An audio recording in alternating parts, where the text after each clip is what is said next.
Jackson, at the age of 18, will be majoring in marketing and accepted to University of Washington's Foster School of Business this fall.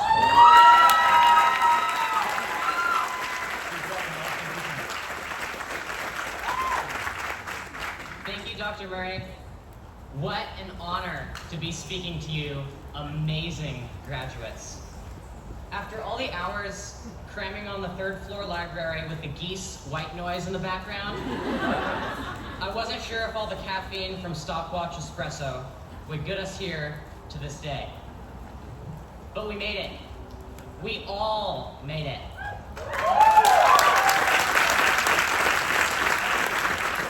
Just by standing here today and graduating, we're all incredibly successful. But I've been thinking about the word success. Some of us might define success by flawless GPAs or stellar SAT scores. We, as students, often believe perfect equals successful. Let's consider another perspective. To me, success means not being afraid to fail. I wish us all lots of failure. Yes, you heard me right. I want us to fall down, make mistakes, and get back up again, even if that mistake is not wearing your retainers. Get back up again.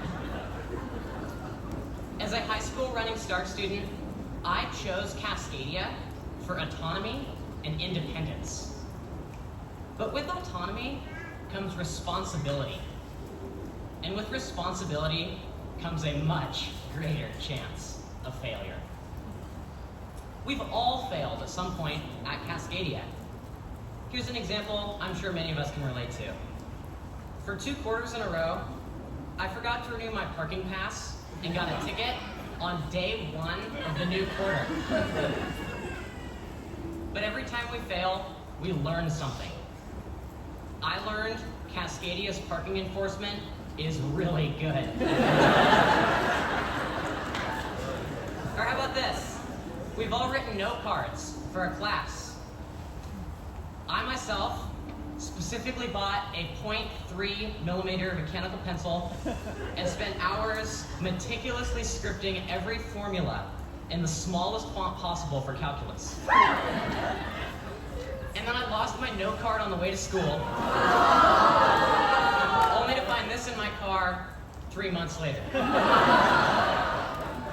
I learned no matter how perfect we try to prepare, it won't work exactly as we planned for. But it's how we respond to failure that changes the narrative. Half of success is learning from our mistakes. Look, even our school's name, Cascadia, embraces failure. When we think of Cascadia, I think of the Cascade Mountain Range. And when we think of the Cascades, we think of the tallest peaks. But remember, mountain ranges have both highs and lows. We need lows between each peak to shape the mountain range. Let me share my own personal story.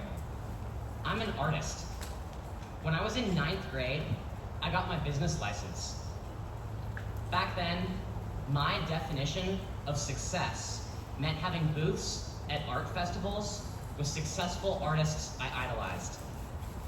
As a bright-eyed new business owner, I eagerly applied for art festivals, and I couldn't wait to have my own art booths. But then, COVID struck.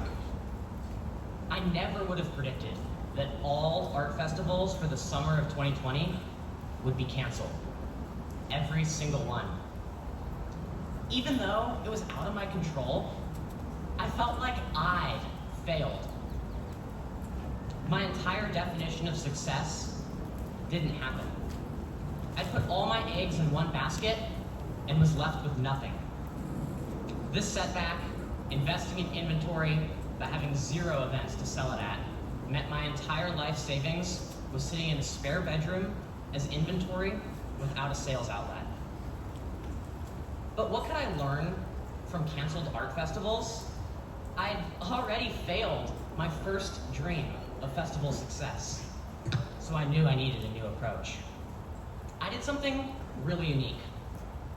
I set a goal to actively get 100 rejections.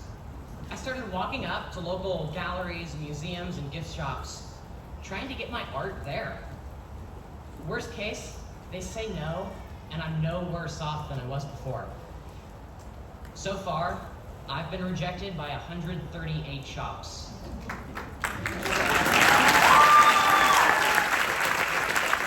Yes, I keep track, and I learn from every single rejection. My art is now carried in over 70 shops across Washington, including the Museum of Flight, Ballard Locks, and Issaquah Salmon Hatchery. If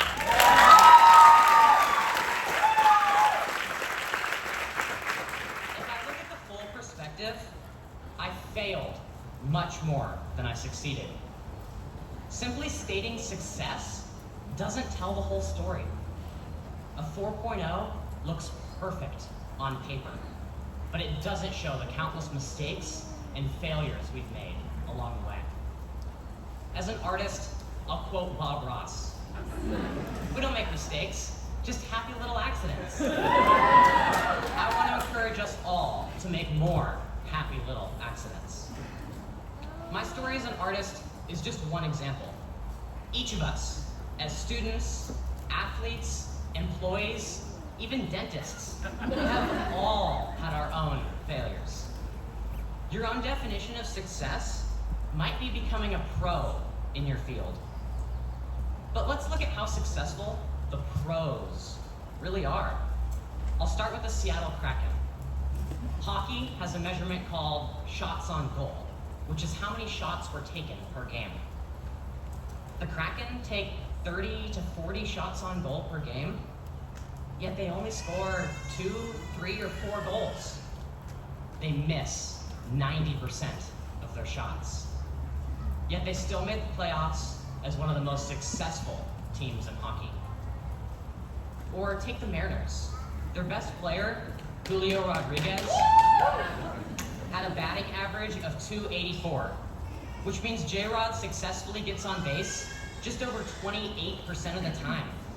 Sounds stellar, right? But to rephrase, J-Rod gets out 72% of the time.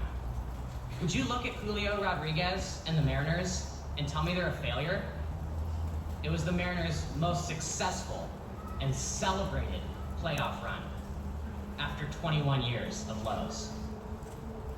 We idolize and dream of being like our stars. The Kraken and Mariners teach us how success requires failure.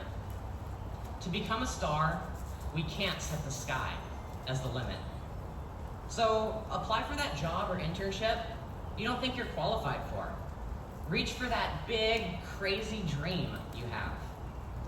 As students, we all know how crushing failure can be. We may be disappointed if we fail, but we're doomed if we never try. So what's my motto? Take a shot.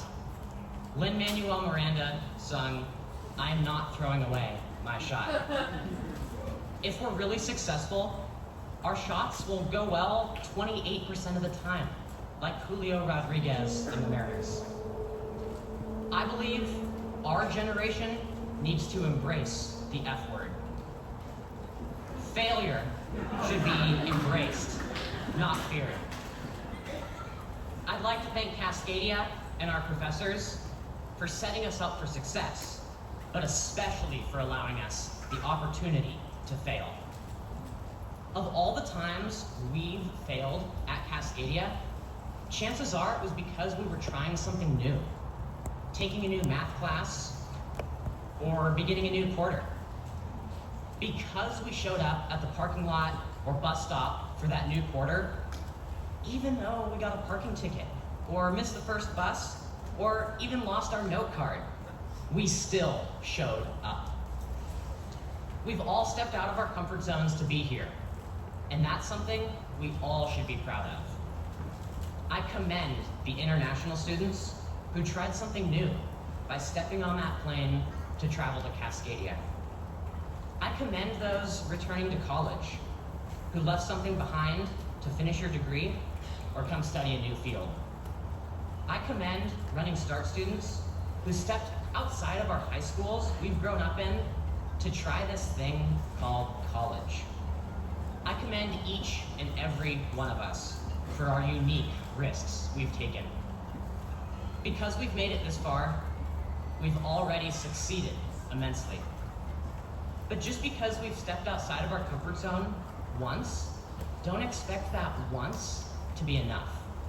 Don't be so cautious, so safe, that it prevents us from continuing to try new things. If you haven't failed all week, that's your weekly sign it's time to step out of your comfort zone again. The climb to our own mountain peak is bumpy, but it's more fun if we don't take it so seriously. Let's laugh at our mistakes because we're bound to make them anyways. Don't wait until the summit to enjoy the view. Remember to stop along the way and say, look how far we've made it. Once we're looking back from the top, all our little mistakes seem much smaller than they did at the time. So class of 2023, it's time to take our shot. Thank you.